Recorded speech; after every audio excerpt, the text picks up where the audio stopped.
जय हिंद साथियों, most welcome आप सभी का साइंस की क्लास में। Haryana group D 2026 class number 12 हमारी एनसीईआरटी सीरीज आपके लिए एक रामबाण सिद्ध होगी साइंस के अंदर, हरियाणा ग्रुप डी 2026 के अंदर।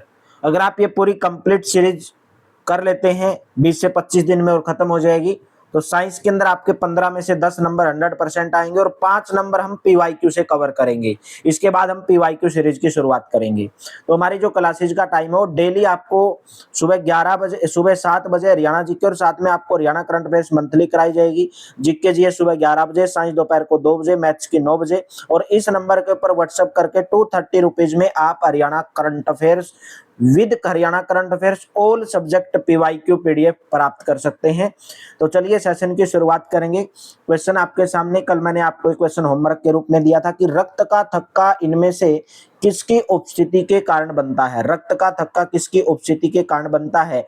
Blood clotting is due to the presence of which of the following. Right option है प्लेक, यानी कि जिसको आप प्लेटलेट्स बोलते हैं, पट्टी काणु। अगर आपके शरीर में प्लेटलेट्स की मात्रा कम होगी, तो अगर आपको कोई भी चोट लग गई तो खून जो हो वो आपका रुक नहीं पाएगा। यानी कि जब आपको चोट लगती है तो खून रुकता है। क्यों रुकता है? वो प्लेटलेट्स के कारण ही रुकता है, क्योंकि आपके खून में प्लेटलेट्स होती हैं। अगर प्लेटलेट्स नहीं रहेंगी तो खून नहीं रुक पाएगा। तो रक्त का थक्का किसमें किसके कारण जमता है? प्लेटलेट्स, जिसको आप हिंदी में पट्टिकाणु बोल देते हैं। निम्नलिखित में से असत्य कथन की पहचान करनी है। Identify the false statement from the following.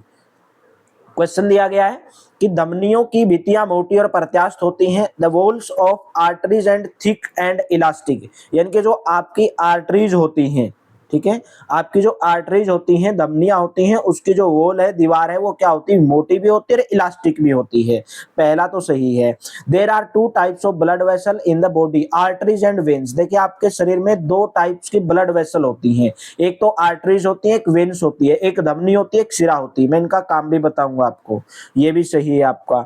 C option की बात करूं, blood flow faster and at higher pressure in vein, ये गलत दिया गया है। भाई जो ब्लड फ्लो होता है, जो वेन, जो आपकी जो नसें जो हैं, जो आपकी शिराएं हैं, उसके अंदर हाई प्रेशर से नहीं होता है, लो प्रेशर से होता है।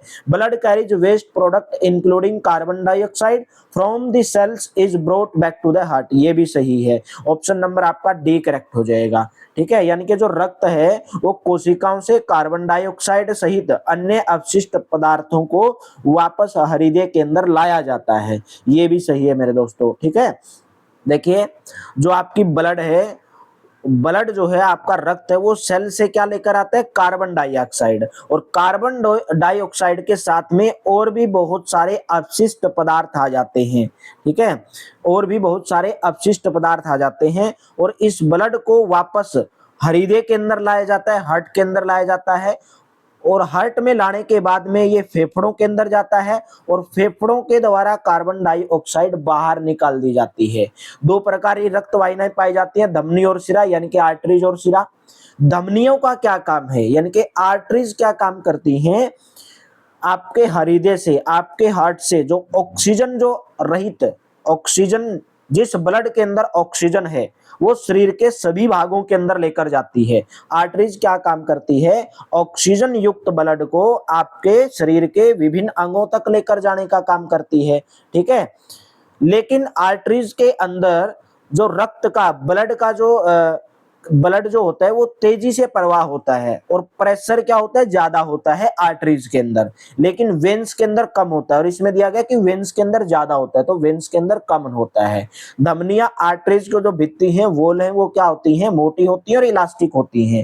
ठीक है, और ऐसी रक्त वाहिनियां जो कार्बन डाइऑक्साइड, जिस रक्त के अंदर कार्बन डाइऑक्साइड है, उस शरीर के सभी भागों से वापस हृदय के अंदर ले जाती है, उनको सिराएं कहा जाता है, यानी कि वेन्स कहा जाता है। जो कार्बन डाइऑक्साइड युक्त जो ब्लड है, उसको सभी भागों से, शरीर के सभी भागों से वापस हृदय के अंदर ले जाने का काम क्या करती हैं? वेन्स करती हैं, सिराएं करती हैं। और इनकी जो भित्ति है, इनकी जो वॉल है, वो पतली होती है और सिराओं के अंदर, वेन्स के अंदर वाल होते हैं, जो ब्लड को हृदय की ओर क्या करते हैं? प्रवाहित होने देते हैं। ब्लड की ओर जाने देते हैं। ठीक है, तो वेन्स क्या काम करती हैं, कार्बन डाइऑक्साइड जो ब्लड है वो हृदय तक ले जाने का काम करती हैं, जबकि जो धमनी जो आर्टरीज हैं वो ऑक्सीजन युक्त ब्लड को आपके शरीर के विभिन्न भागों तक पहुंचाने का काम करती हैं। नेक्स्ट क्वेश्चन है, मानव कलाई में नाड़ी संपंदन करती है। भाई आपने कभी आपके जो कलाई है वहां पर दबा के देखा होगा, वहां पे पल्स है, ठीक है, आपकी कलाई के ऊपर वो क्या करती, बीट्स यानी कि धड़कती रहती है। ठीक है, क्या वो हृदय से तेज धड़कती है या हृदय से आपके हार्ट से कम धड़कती है या हृदय के बराबर, वही वो हृदय के बराबर, इक्वल टू द हार्ट। ठीक है, इक्वल टू द हार्ट, हृदय के बराबर वो धड़कती है। देखिए प्रति मिनट यानी कि 1 मिनट में आपकी पल्स कितने बीट करती है उसको ही क्या बोला जाता है, स्पंदन दर बोला जाता है, बीट्स रेट बोला जाता है। ठीक है, जब आप विराम अवस्था के अंदर होते हैं यानी कि जब आप विश्राम कर रहे होते हैं तो एक स्वस्थ आदमी के अंदर जो बीट्स रेट है यानी कि जो नाड़ी की जो दर है, ठीक है, नाड़ी जो स्पंदन है वो कितने होती है, 72 से 80 प्रति मिनट होती है, यानी कि 72 से 80, 1 मिनट में 72 से 80 बार वो धड़कती है। ठीक है, तो right option C option correct रहेगा, और आपके हृदय के बराबर वो धड़कती है। हृदय भी आपका जैसे धड़कता रहता है हार्ट, तो उसी प्रकार आपकी पल्स भी धड़कती है। नेक्स्ट, निम्नलिखित कथनों पर विचार कीजिए, कंसीडर दी फॉलोइंग स्टेटमेंट्स। ठीक है, पहला दिया गया है कि the blood vessel that carry carbon dioxide rich blood from all parts of the body back to the heart are called veins. ये बिल्कुल सही है। इसने बोला वे रक्त वाहिनियां जो कार्बन डाइऑक्साइड ब्लड को शरीर के सभी भागों से वापस हृदय के अंदर लेकर जाती हैं, शिराएं कहलाती हैं, वेन्स कहलाती हैं। Veins have valves that allow blood to flow only towards the heart. भाई शिराओं के अंदर, वेन्स के अंदर ऐसे वाल्व होते हैं जो आपके ब्लड को केवल हृदय की ओर ही क्या करते हैं, प्रवाहित करते हैं, फ्लो होने देते हैं। ये भी सही है, तो दोनों की दोनों स्टेटमेंट सही है। Statement 1 and 2 is correct, C option correct रहेगा। नेक्स्ट है, मानव में शिराओं के संदर्भ में कौन सा कथन सही है। भाई सही कथन पूछा गया है कि कौन सा कथन सही है। शिराएं क्या काम करती है, वेन्स का क्या काम है, regarding veins in humans they carry mostly carbon dioxide rich blood towards the heart. बिल्कुल सही है, ये ज्यादातर क्या करती हैं, कार्बन डाइऑक्साइड जो युक्त ब्लड है उसको आपके हृदय तक ले जाने का काम करती हैं। देयर वॉल्स आर थिक, भाई इनकी भित्ति जो है वो क्या होती है, मोटी होती है। क्या ये बात सही है, इनकी भित्ति, वेन्स की भित्ति जो है वो मोटी नहीं होती है, पतली होती है। भाई आर्टरीज की भित्ति, वाल्स मोटी होती है। Veins have all that allow blood to flow only towards the heart. भाई जो शिराएं हैं उसके अंदर ऐसे वाल होते हैं जो रक्त को केवल हृदय की ओर ही प्रवाहित होने देते हैं। The capillaries join together again to from veins, यानी कि केशिकाएं, कैपिलरीज जो हैं वो दोबारा पुनः से मिलकर शिराओं को बनाती हैं, वेन्स को बनाती हैं, जो रक्त को हृदय के अंदर लेकर जाती हैं। तो राइट ऑप्शन आपका पहला, तीसरा और चौथा इसके अंदर सही है। बाकी सेकंड स्टेटमेंट इसके अंदर गलत है, क्योंकि वेन्स जो है वो थिक नहीं होती हैं, वो थिन होती हैं, पतली होती हैं। थिक तो आपकी आर्टरीज होती हैं, धमनियां होती हैं। नेक्स्ट, निम्नलिखित में से किस गुहा में मानव हृदय स्थित होता है। मानव हृदय कहां पर स्थित होता है, भाई यहाँ पे पूछा गया है। In which of the following cavities is the human heart located, dorsal cavity, spinal cavity, thoracic cavity या वेंट्रल कैविटी। तो आपका जो है हृदय जो है वो कहां पर स्थित होता है, थोरेकिक कैविटी यानी कि वक्ष गुहा के अंदर स्थित होता है। ठीक है, और आपके हृदय का जो निचला भाग है, ठीक है, हृदय का, जैसे आपका ये हृदय है, हृदय का जो निचला भाग है, ये वाला जो भाग है वो थोड़ा किधर झुका हुआ रहता है, बाईं ओर, यानी कि इधर की साइड में थोड़ा झुका हुआ रहता है। ठीक है, जैसे आप मुट्ठी बंद करते हैं तो जो आपका आकार मुट्ठी का आकार होता है, इतना ही आकार और ऐसा ही आकार आपके हृदय का होता है, आपके हार्ट का होता है। तो सी ऑप्शन करेक्ट रहेगा। नेक्स्ट है, हृदय में कार्बन डाइऑक्साइड और ऑक्सीजन से साजन से समृद्ध रक्त परस्पर मिलने से कौन रोकता है। ठीक है, यहाँ पे पूछा गया कि हृदय में कार्बन डाइऑक्साइड और ऑक्सीजन से, यहाँ पे लिख दो, ऑक्सीजन से समृद्ध रक्त परस्पर मिलने से कौन रोकता है। कक्षों के बीच में द्वार, वॉल बिटवीन द रूम्स। भाई जैसे आपने देखा होगा आपके हृदय में कार्बन डाइऑक्साइड और ऑक्सीजन, अगर आपके हार्ट के अंदर दो प्रकार के ब्लड मिल जाएं, एक ब्लड जिसके अंदर कार्बन डाइऑक्साइड है और एक ब्लड जिसके अंदर ऑक्सीजन है, तो क्या होगा? ठीक है, अगर कार्बन डाइऑक्साइड भी मिल जाए, कार्बन डाइऑक्साइड तो कौन निकालता है? फेफड़े बाहर निकालते हैं, और हार्ट से ही फेफड़ों के अंदर कार्बन डाइऑक्साइड जाती है और कार्बन डाइऑक्साइड फेफड़ों के माध्यम से ही बाहर आती है। अगर दोनों मिल जाए तो गड़बड़ हो जाएगी और ऐसी स्थिति उत्पन्न ना हो।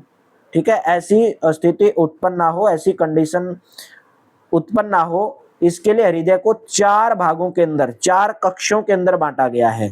ठीक है, एक तो है, देखिए आपने 2 अलिंद सुने होंगे, बाया अलिंद, दाया अलिंद, नील्य, दाया नील्य, बाया नील्य, जिसको आप अलिंद बोलते हैं। 2 अलिंद होते हैं। ठीक है, 2 चैम्बर के अंदर, 2 चैम्बर आर्ट, जिसको आप आर्टरिया बोलते हैं, आर्टरिया, यानी कि बाया अलिंद, दाया अलिंद बोलते हैं, अलिंद। ठीक है, और एक आपका होता है चैम्बर जिसको आप क्या बोलते हैं? वेंट्रिकल्स बोलते हैं, वेंट्रिकल्स, वेंट्रिकल्स। और इसको क्या बोलेंगे? बाया अलिंद, नील्य बोलेंगे। ये भी 4 आर्टरिया के 2 होते हैं, बाया अलिंद, दाया अलिंद। उसी प्रकार वेंट्रिकल्स, दाया नील्य और बाया नीला होता है। और ये जो दोनों अलिंद और जो नीले हैं, जो आर्टरिया और वेंट्रिकल्स हैं, इनके बीच में एक वाल के द्वारा ये डिवाइड होते हैं। ठीक है, वाल के द्वारा डिवाइड होते हैं। ये क्या काम करते हैं? ऑक्सीजन रहित जो ब्लड है और जो कार्बन डाइऑक्साइड रहित जो ब्लड है, उसको परस्पर नहीं मिलने देते, आपस में नहीं मिलने देते। ठीक है, तो यही अलिंद और नीले के बीच में एक आप बोल सकते हैं, इनके बीच में एक दीवार होती है, वॉल होती है। और यही क्या काम करती है? आपके हृदय के अंदर जो कार्बन डाइऑक्साइड युक्त जो ब्लड है और ऑक्सीजन युक्त ब्लड है, उनको आपस में मिलने से रोकती है। तो सी ऑप्शन करेक्ट हो जाएगा। नेक्स्ट है, हृदय किसका बना होता है? यहां से पूछा गया है आपसे कि जो हृदय है वो किसका बना होता है भाई? हृदय आपका पेशी ऊतक से बना होता है, मस्कुलर टिश्यू से बना होता है। ऑप्शन नंबर आपका सी करेक्ट हो जाएगा। ठीक है, मैंने आपको बताया हृदय का जो कक्ष होता है, हृदय के जो चैम्बर होते हैं, उनकी जो भित्तियां हैं, ठीक है, उनकी जो भित्तियां हैं वो किससे बनी होती हैं? उनकी जो वॉल है वो पेशियों से बनी होती हैं, मस्कुलर टिश्यू से बनी होती हैं। और यही जो आपकी पेशियां हैं, जो मस्कुलर हैं, वो क्या काम करती हैं? संकुचन होती रहती हैं, कभी सिकुड़ती हैं और संकुचन होती है, संकुचेंगी, सिकुड़ेंगी। यानी कि आपका हार्ट आपने देखा होगा धड़कता रहता है, तो उसी की वजह से ये धड़कता है। ठीक है, उसी की वजह से ये धड़कता है। यानी कि एक, जैसे आपको एक गाने की लय होती है ना, लय, तो उसी प्रकार हृदय भी एक लय बनाता है। ठीक है, जो आपकी मसल्स हैं वो कॉन्ट्रैक्ट होती है और रिलैक्स होती हैं, कॉन्ट्रैक्ट होती हैं, रिलैक्स होती हैं। ठीक है, तो राइट ऑप्शन। और वही जो कॉन्ट्रैक्ट होती है, रिलैक्स होती है, यानी कि संकुचन होती हैं, सिकुड़ती हैं, वही क्या काम करती है? वही आपकी हार्ट बीट कहलाती है। ठीक है, और आपका हृदय का जो हार्ट बीट है वो हमेशा होता रहता है, हमेशा होता रहता है। जैसे आपके छाती, जो आपकी छाती, उसके बाईं तरफ अगर हाथ रखोगे तो आपको धड़कन महसूस करोगे हृदय की। और जो डॉक्टर होता है वो आपके हृदय यानी कि हार्ट बीट को मापने के लिए किसका प्रयोग करता है? कौन से इंस्ट्रूमेंट का प्रयोग करता है? स्टेथोस्कोप का यूज करता है, स्टेथोस्कोप। ठीक है, आपने देखा होगा बहुत बार वो कान के अंदर लगाकर उसके आगे गोल गोल लगा होता है, कभी आपके पीछे लगाएगा, कभी हाथ पे लगाएगा, तो उस यंत्र को क्या बोलते हैं? स्टेथोस्कोप बोलते हैं। नेक्स्ट क्वेश्चन, हृदय संबंध की ध्वनि को परिवर्धित करने के लिए डॉक्टर के द्वारा किस उपकरण का उपयोग किया जाता है? क्वेश्चन भी आ गया, वो किया जाता है स्टेथोस्कोप का। ऑप्शन नंबर आपका बी करेक्ट हो जाएगा, जिसे आपकी हार्ट बीट पता चलती है कि आपका हार्ट बीट यानी कि आपकी हार्ट बीट सही है या नहीं है। नेक्स्ट, निम्नलिखित में से इसमें कोई परिसंचरण तंत्र नहीं पाया जाता है, सर्कुलेटरी सिस्टम इनमें से किसके अंदर नहीं पाया जाता है? देखिए, जब आप कहीं पे, अगर आपने समुद्र के अंदर टीवी में देखा होगा, डिस्कवरी में देखा होगा, समुद्र के अंदर ऐसे एक आकार के ऐसे ऐसे मतलब जीव जीव होते हैं, ऐसे ऐसे प्रकार के, उनका आपको ना तो मुंह पता चलेगा कहाँ पे उनका मुंह है, इस प्रकार के, उनको हाइड्रा स्पंजी बोला जाता है। ठीक है, हाइड्रा बोला जाता है। और एक होता है स्पंजी, वो भी इसी प्रकार का होता है, लेकिन वो उसकी शेप थोड़ी सी अलग होती है, दाने दाने से उसके शरीर पे ऐसे मिलेंगे और ऐसे ऐसे मिलेंगे। इसको क्या बोलते हैं, स्पंजी बोलते हैं। वो ज्यादातर कहाँ पर पाए जाते हैं, ये पानी के अंदर पाए जाते हैं। इनके अंदर सर्कुलेटरी सिस्टम नहीं होता है भाई। अगर इनके अंदर सर्कुलेटरी सिस्टम नहीं होता है तो ये भोजन कैसे बनाते हैं, इनको ऑक्सीजन कहाँ से मिलते हैं। और जितने भी लिविंग हैं वो क्या करते हैं, लिविंग बीइंग जितने भी हैं, जितने भी जीव हों, सांस तो लेते हैं, और सांस लेने के लिए उनको ऑक्सीजन की जरूरत होती है और भोजन की भी जरूरत होती है, ठीक है। लेकिन इनके अंदर सर्कुलेटरी सिस्टम होता ही नहीं है, तो ये जीवित कैसे रहते हैं। तो मेरे दोस्तों ये जल के अंदर रहते हैं और उनके शरीर में जो जल है वो उनके शरीर के अंदर प्रवेश करता है। वही जल से ये ऑक्सीजन लेते हैं और उसी से अपने भोजन की आपूर्ति करते हैं, ठीक है। और जब जल बाहर निकलता है, पहले तो ये जल को अंदर लेंगे, उससे इनको ऑक्सीजन भी मिलेगी और इनसे उनको भोजन भी मिलेगा। और जब ये जल को बाहर निकालेंगे तो बाहर भी निकालेंगे, मल तो ये भी करते हैं, बाहर निकालेंगे तो कार्बन डाइऑक्साइड और अपशिष्ट पदार्थ वो जल के माध्यम से बाहर निकाल देते हैं, ठीक है। लेकिन उनके सर्कुलेटरी सिस्टम के लिए ब्लड के समान जो है वो लिक्विड की आवश्यकता नहीं होती है, तरल की इनको आवश्यकता नहीं होती है। तो सी ऑप्शन करेक्ट रहेगा, ए और बी, सी दोनों, ठीक है, बी और सी दोनों, ए और बी। नेक्स्ट, मल के रूप में पाच्य भोजन का निष्कासन किस नाम से जाना जाता है। यहाँ पे पूछा गया है, indigestible food in the form of faces, the expulsion of अनडाइजेस्ट food is known by. इसने पूछा है कि भाई आप मल के थ्रू, यानी कि जो आपका भोजन नहीं पच पाता है उस आप फेसिस के थ्रू, मल के थ्रू बाहर निकालते हैं, ठीक है। लेकिन पाच्य भोजन का निष्कासन, the explanation of the undigestion food, जो अनडाइजेस्टेड फूड है उसका एक्सप्लोजन किस नाम से जाना जाता है, उसका एक्सप्लोजन को मल त्याग यानी कि डिफेकेशन के नाम से जाना जाता है। ऑप्शन नंबर आपका सी करेक्ट रहेगा, ठीक है।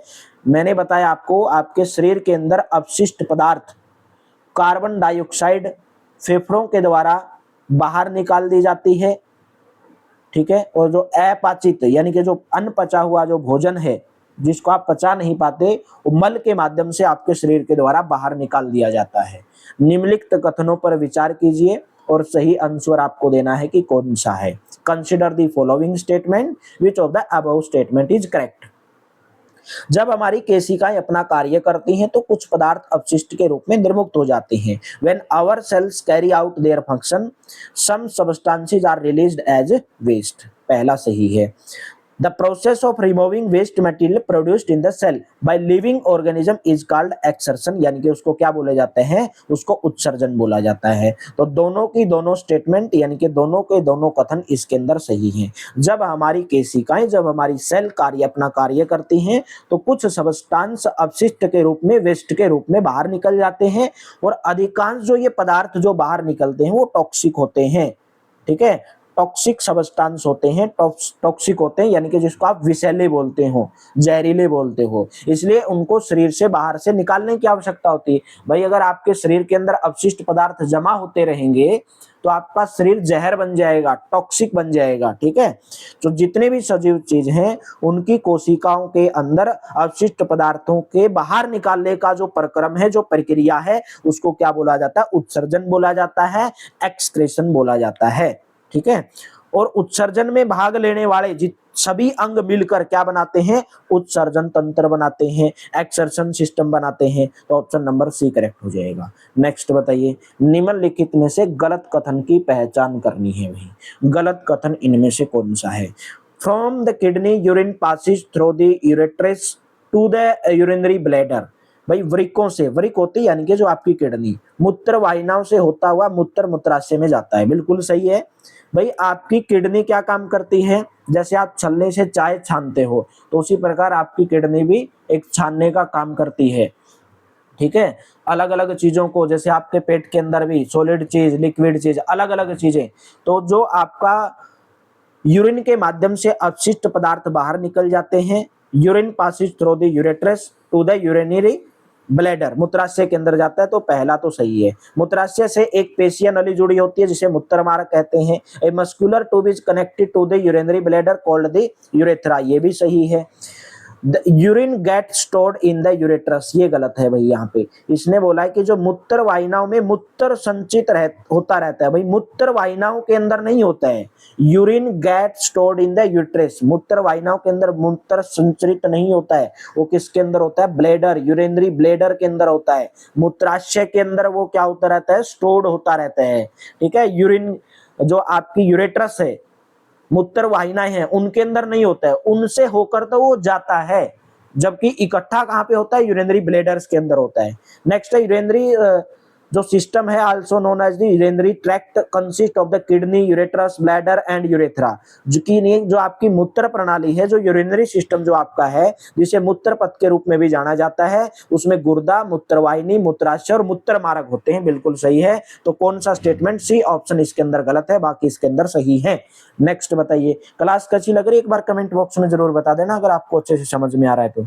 जो भी आपको समझ में नहीं आ रहा है तो कमेंट जरूर कर देना, ठीक है।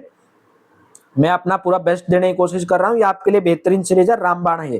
15 में से 10 नंबर इसी एनसीईआरटी सीरीज से आएंगे, और जो आपके 5 नंबर बनेंगे वो हम पीवाईक्यू से कवर करेंगे, ठीक है।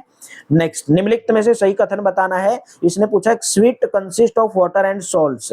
वैसे जो पसीना, स्वेद किसको बोलते हैं? पसीना को, ठीक है। यानी कि जो स्वेद होता है उसके अंदर जल भी होता है, लवण भी होता है। भाई आप जब पसीना को जीभ से चाटोगे तो क्या आपको खनिज उसके अंदर होते हैं, ठीक है। तो इतने कीमती आंसुओं को बहाया मत करो, बहुत मिनरल्स पाए जाते हैं, ठीक है। किसी के लिए मत बहाया करो, बहाना है तो अपनी मेहनत के लिए बहाया करो, ठीक है। मूत्र में 95% जल, 2.5% यूरिया और 2.5% अन्य अपशिष्ट पदार्थ होते हैं। यूरिन कंसिस्ट ऑफ 95% वाटर होता है, 2.5% उसके अंदर यूरिया होता है, 2.5% अदर वेस्ट प्रोडक्ट होते हैं। तो दोनों की दोनों स्टेटमेंट इसके अंदर सही है, कोई भी गलत स्टेटमेंट इसके अंदर नहीं है। नेक्स्ट, यदि किसी व्यक्ति का वृक्क काम करना बंद कर दे, भाई अगर आपकी किडनी काम करना बंद कर दे, वृक्क का मतलब किडनी, तो उसके रक्त को कृत्रिम वृक्क द्वारा फिल्टर किया जाता है, अन्यथा वह जीवित नहीं रह सकता। मान के चलो आपकी किडनियां खराब हो गई, तो आप ज्यादा टाइम तो नहीं जी पाएंगे, तो डॉक्टर के पास जाएंगे। डॉक्टर के पास एक कृत्रिम वृक्क होता है, आर्टिफिशियल किडनी होती है, और उसके माध्यम से आपके शरीर के अंदर जो भी चीजें हैं वो आर्टिफिशियल किडनी के माध्यम से जो है सही किए जाते हैं, या आपके भोजन को जो भी किडनी काम करती है उसको आर्टिफिशियल किडनी के माध्यम से किया जाता है, नहीं तो आप जीवित नहीं कर पाओगे। और इस प्रक्रिया को क्या कहा जाता है? इस प्रक्रिया को डायलिसिस कहा जाता है। यानी कि ऑप्शन नंबर आपका कौन सा करेक्ट हो जाएगा? डी ऑप्शन करेक्ट हो जाएगा। भाई कभी कभी आपने देखा होगा किसी की किडनियां खराब हो जाती है, ठीक है। अगर आपकी किडनियां खराब हो गई, वो किसके कारण होगी? या तो आपके शरीर के अंदर कुछ बैक्टीरिया, कुछ संक्रमण फैल गया हो, या कोई आपको चोट लग गई हो, गहरी चोट, उसकी वजह से भी हो जाती है, ठीक है। अगर आपकी किडनी खराब हो गई तो आपके ब्लड के अंदर क्या होगा? जो वेस्ट सब्सटेंस है, ठीक है। भाई किडनी क्या करती है? भाई छानने का काम करती है। अगर आपका शरीर नहीं छान पाएगा जो भी अपशिष्ट पदार्थ हैं, तो आपके ब्लड के अंदर क्या होंगे? अपशिष्ट पदार्थों की वेस्ट जो प्रोडक्ट हैं या वेस्ट सब्सटेंस है उनकी मात्रा ज्यादा हो जाएगी, और ऐसे अगर ज्यादा हो गई तो आप ज्यादा दिनों तक जीवित नहीं रह पाएंगे, जहर बन जाएगा आपके शरीर के अंदर, ठीक है। तो इस प्रकार इस विधि को क्या बोला जाता है? डायलिसिस बोला जाता है। डी ऑप्शन करेक्ट रहेगा। नेक्स्ट बताइए, सुमेलित करना है आपको। मनुष्य, अमोनिया, मनुष्य, मछली, पक्षी, एक साइड में आपको जंतु यानी कि एनिमल दिए गए और एमिशन दिए गए हैं। यहाँ पे बोला गया है कि अपशिष्ट जो पदार्थ होते हैं, भाई मछली अपने अपशिष्ट पदार्थ, वेस्ट मटेरियल, वेस्ट सब्सटेंस कैसे बाहर निकालती है, पक्षी कैसे निकालता है, और मनुष्य किसके माध्यम से निकालता है, ठीक है। मछली पहली बात तो जलीय जीव है, और अपने जो अपशिष्ट पदार्थ हैं उनको किसके माध्यम से बाहर निकालती है? अमोनिया के माध्यम से, ठीक है। मछली क्या आ जाएगा? अमोनिया। ऑप्शन नंबर ए रहेगा, फिश यानी कि अमोनिया। ह्यूमन बीइंग यूरिया, और बर्ड यानी कि यूरिक एसिड। तो राइट ऑप्शन कौन सा नजर आ रहा है? ऑप्शन नंबर सी, फर्स्ट का आपका सी हो जाएगा। बाकी फिश अमोनिया और बर्ड जो है यूरिक एसिड, ठीक है। पक्षी हो गए, छिपकली हो गई, सांप हो गया, ठीक है, वो किसके माध्यम से? किस यूरिक एसिड के माध्यम से, ठीक है। और यूरिक जो एसिड होता है वो सफेद रंग का होता है, सफेद रंग होता है उसका। और मानव के द्वारा अपशिष्ट पदार्थ यूरिया, ठीक है। नेक्स्ट बताइए, पौधों में जल का अवशोषण किसके द्वारा होता है? पूछा गया है कि पौधों के अंदर जो जल का अवशेषण है वो किसके द्वारा होता है? तो पौधों में जल का जो अवशेषण है वो जाइलम उत्तक, xylem tissues. Most important question है भाई, by what means does water absorption take place in plants? Xylem. ठीक है, टिश्यू क्या होता है? टिश्यू किसको बोलते हैं? उत्तक किसको बोलते हैं? टिश्यू उत्तक बोलते हैं सेल यानी कि कोशिकाओं का समूह, सेल ग्रुप। कोशिकाओं के समूह को क्या बोला जाता है? टिश्यू बोला जाता है। ठीक है, और किसी भी जीव के अंदर किसी भी कार्य को करने के लिए टिश्यू उत्तक की जरूरत पड़ती है, कोशिकाओं की भी जरूरत पड़ती है। ठीक है, और जल और जितने भी न्यूट्रिएंट्स हैं, वाटर है, न्यूट्रिएंट्स है, उनके ट्रांसपोर्ट के लिए पौधों के अंदर एक उत्तक पाया जाता है, जाइलम उत्तक, उसी को जाइलम कहा जाता है। ठीक है, तो पौधों के अंदर जल का अवशोषण किसके द्वारा होता है? जाइलम टिश्यू के माध्यम से। स्टेप पर उपस्थित रंध्रों से किस प्रक्रम द्वारा जल वाष्पित होता है? ऑप्शन नंबर डी करेक्ट हो जाएगा, वाष्पोत्सर्जन यानी कि ट्रांसपायरेशन, या आप इसको वाष्पोत्सर्जन वेपोराइजेशन भी बोल सकते हैं, वेपोराइजेशन। ठीक है, पत्तियां क्या काम करती हैं? भोजन बनाने का काम करती हैं। ठीक है, भोजन बनाने का काम। तो सतह पर उपस्थित पत्तियों की सतह के ऊपर, जैसे आपने पत्ती देखी होगी, जैसे ये पत्ती है, ठीक है, पत्ती आपने इस प्रकार ऐसे देखी होगी, और पत्ती के जो किनारे हैं उसके ऊपर ऐसे छोटे छोटे क्या होते हैं? रंध्र होते हैं, पोर्स होते हैं, पोर्स। ठीक है, और इन्हीं के द्वारा जल का अवशोषित होता है, और किसके माध्यम से होता है? वो वाष्पोत्सर्जन प्रक्रम के द्वारा जल वाष्पित हो जाता है। ठीक है, तो right option option number D correct रहेगा। नेक्स्ट, निम्नलिखित कथनों पर विचार करना है और बताना है कि इनमें से कौन सा कथन सही है। बताओ जल्दी से। पहला क्या है? ट्रांसपायरेशन यानी कि वाष्पोत्सर्जन also helps in keeping the plant cool. भाई जो वाष्पोत्सर्जन है वो पौधों को ठंडा रखने में भी सहायक होता है। भाई पौधे के नीचे अगर खड़े हो गए तो ठंड महसूस होगी, और ऐसा किसके कारण होता है? पौधों के अंदर क्या होता है? ट्रांसपायरेशन होता है, वाष्पोत्सर्जन होता है। बिल्कुल सही है।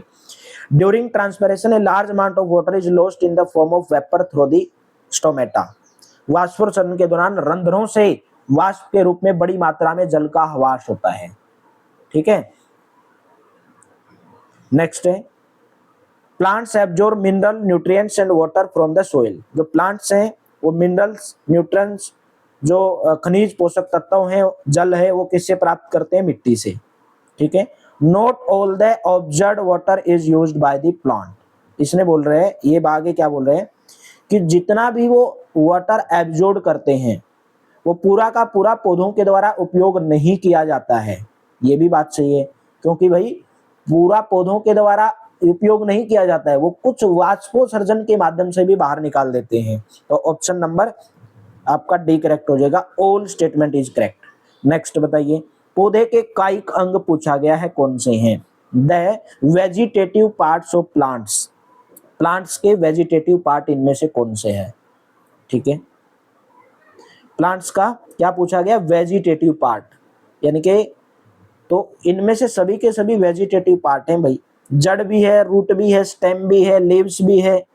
ठीक है, ज्यादातर जो पौधे होते हैं उनके अंदर तना भी, पत्तियां होती हैं, जड़ होती हैं, जिसको आप मूल बोलते हैं, और यही पौधे के वेजिटेटिव पार्ट कहलाते हैं। वेजिटेटिव कायिक अंग किसको बोलते हैं? रूट, स्टेम, लीव्स, इन्हीं को कायिक अंग बोला जाता है, इन्हीं को वेजिटेटिव पार्ट्स बोला जाता है। ठीक है, और आपने देखा होगा जैसे जैसे पौधा बड़ा हो जाएगा तो उसके अधिक ज्यादातर पौधों के अंदर क्या निकलते हैं? फूल, यानी कि पुष्प बोलते हैं ना। अभी तो फूल आ गए भाई, अमरूद लगेंगे, आम लगेंगे, पुष्प आना स्टार्ट हो गए हैं, फूल आ जाएंगे।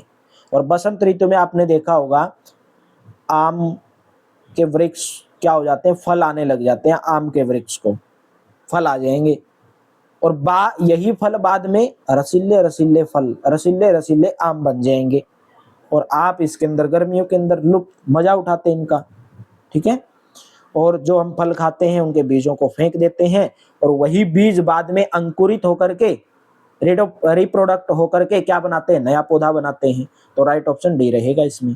निम्नलिखित कथनों पर विचार करना है और राइट ऑप्शन आपको बताना है कि कौन सा कथन इसके अंदर सही है। पुष्प पादप में जनन का कार्य करते हैं। Flowers perform the function of reproduction in plants, बिल्कुल सही है। अभी तो मैंने आपको बताया भाई, क्या बताया भाई, फूल आएंगे, फल लगेगा, जो बीज होगा, अगर जो खाने वाले नहीं है, अगर हम खाते हैं तो आम की जैसे गुठली है, जामुन का है, जामुन का बीज है, वो फेंक देंगे और उन्हीं से क्या होगा, नया रिप्रोडक्शन होगा प्लांट का। ठीक है, तो पुष्प पादप में जनन का कार्य करते हैं। ठीक है, क्योंकि जो फूल है वही पौधे के जनन अंग होते हैं, वही पौधे के क्या होते हैं, जनन अंग होते हैं। और किसी फूल के अंदर केवल नर जनन पाया जाता है, किसी फूल में केवल नर जनन, यानी कि मेल रिप्रोडक्टिव पार्ट्स और फीमेल रिप्रोडक्टिव पार्ट्स और बोथ। ये बोल रहे हैं कि किसी फूल के अंदर नर जनन अंग पाया जाता है, किसी के अंदर मादा जनन अंग पाया जाता है और किसी के अंदर दोनों पाए जाते हैं। ठीक है, किसी के अंदर दोनों पाए जाते हैं। इन सेक्सुअल रिप्रोडक्शन, सेक्सुअल का मतलब है लैंगिक जनन जिसको बोलते हैं, plants can give rise to new plants without seeds. ये बोल रहे हैं कि सेक्सुअल रिप्रोडक्शन के अंदर, लैंगिक जनन के अंदर, देखिए पौधे जो हैं अनेक प्रक्रियाओं के द्वारा, अनेक प्रोसेस के द्वारा अपना उत्पत्ति करते हैं। और दो प्रकार के होते हैं, एक होता है अलैंगिक और एक होता है लैंगिक। अनसेक्सुअल और सेक्सुअल। सेक्सुअल यानी कि लैंगिक, अनसेक्सुअल मतलब अलैंगिक। समझ गए बात। अलैंगिक जनन में क्या होता है, अनसेक्सुअल रिप्रोडक्शन में क्या होता है, बिना बीजों के ही नए पौधे उत्पन्न कर सकते हैं, बिना बीजों के। तो यहाँ पे क्या दिया गया है, सेक्सुअल रिप्रोडक्शन, तो ये गलत हो जाएगा, क्योंकि ऐसा लैंगिक जनन में नहीं होता है, ऐसा अलैंगिक जनन में होता है। अनसेक्सुअल रिप्रोडक्शन के अंदर बिना बीजों के ही नए पौधे को उत्पन्न कर सकते हैं, जबकि लैंगिक जनन में, सेक्सुअल रिप्रोडक्शन में आपको नया पौधा उगाने के लिए बीजों की जरूरत पड़ेगी। तो केवल और केवल कौन सी स्टेटमेंट सही है, पहली और दूसरी स्टेटमेंट सही है, पहला ऑप्शन आपका यहाँ पे करेक्ट रहेगा। नेक्स्ट बताइए, पूछा गया निम्नलिखित में से असत्य कथन की पहचान करनी है भाई। लैंगिक जनन में नए पादप बीजों से बनते हैं। In sexual reproduction new plants are obtained from seed, सही है। लेकिन अनसेक्सुअल रिप्रोडक्शन में बीज की कोई जरूरत नहीं होती है। In asexual reproduction new plants are grow without the use of seeds और स्पोर्स, ये भी सही है। Vegetative propagation is the process in which a new plant is obtained from a vegetative organ such as the root, stem और leaf और bud. ये बोले कि जिसमें पादप के जड़, तने, पत्ती या उसकी कली, उसके जो कायिक अंग है, इन्हीं को कायिक अंग बोलते हैं। ठीक है, इन्हीं को वेजिटेटिव पार्ट बोला जाता है, उसके द्वारा नया पौधा प्राप्त किया जा सकता है। जैसे आपने देखा होगा, जब आप किसी पेड़ की टहनी तोड़ के गमले में लगा दोगे तो पेड़ उग जाता है, या उसकी जड़ लगा दोगे तो भी पौधा उग जाता है, या उसकी पत्ती लगा दोगे, तना लगा दोगे तो भी उग जाता है। तो ये भी सही है। तो ऑल ऑफ द जो स्टेटमेंट है इसके अंदर सही है। कोई भी identify the false statement in the following, ये गलत है भाई। ठीक है,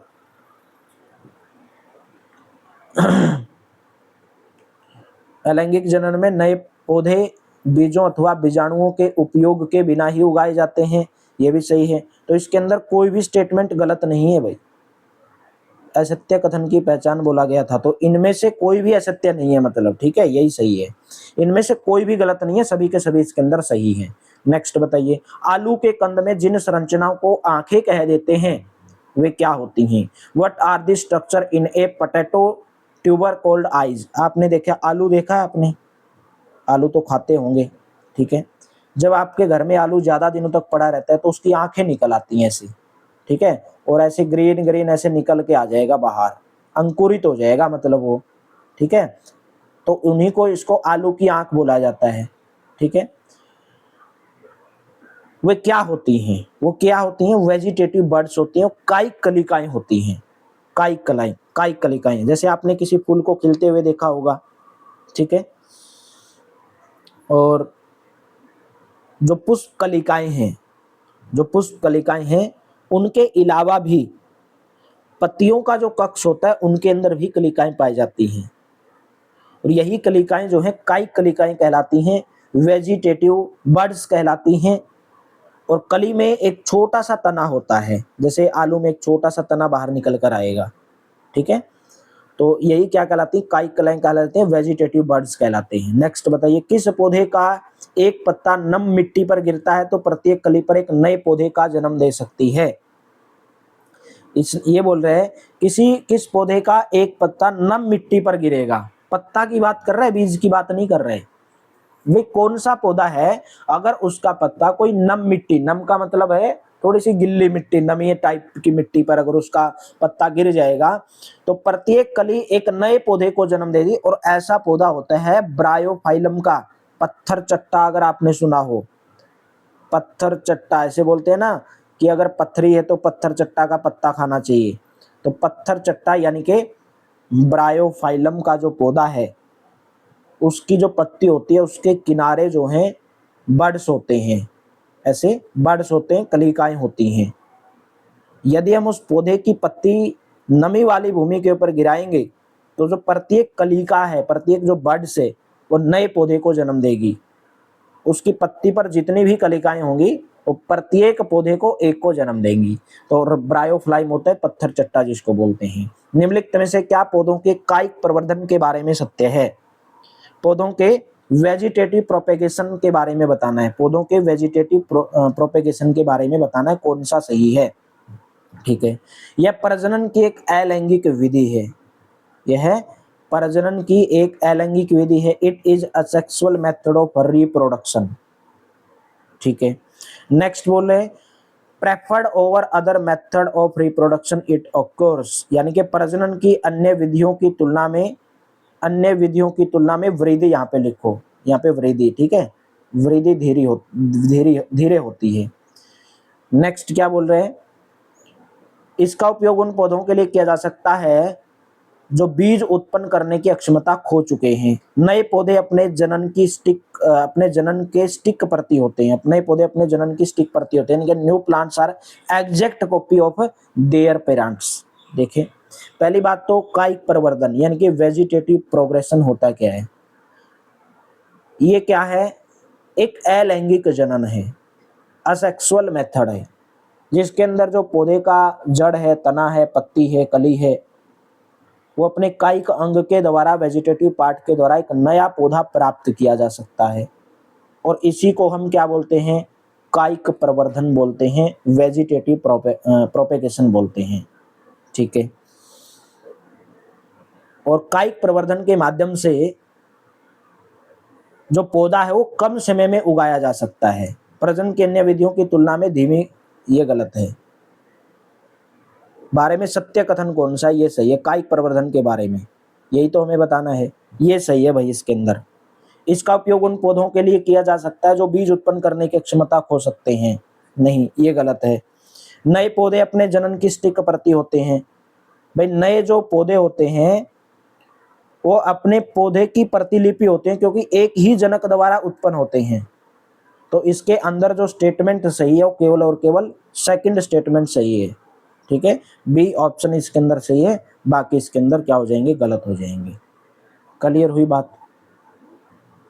चलिए नेक्स्ट बताइए, खमीर एक कोशिकीय जीव है जो मुकुलन के द्वारा अपनी संख्या में वृद्धि कर सकते हैं। वे किस जगत से संबंधित हैं?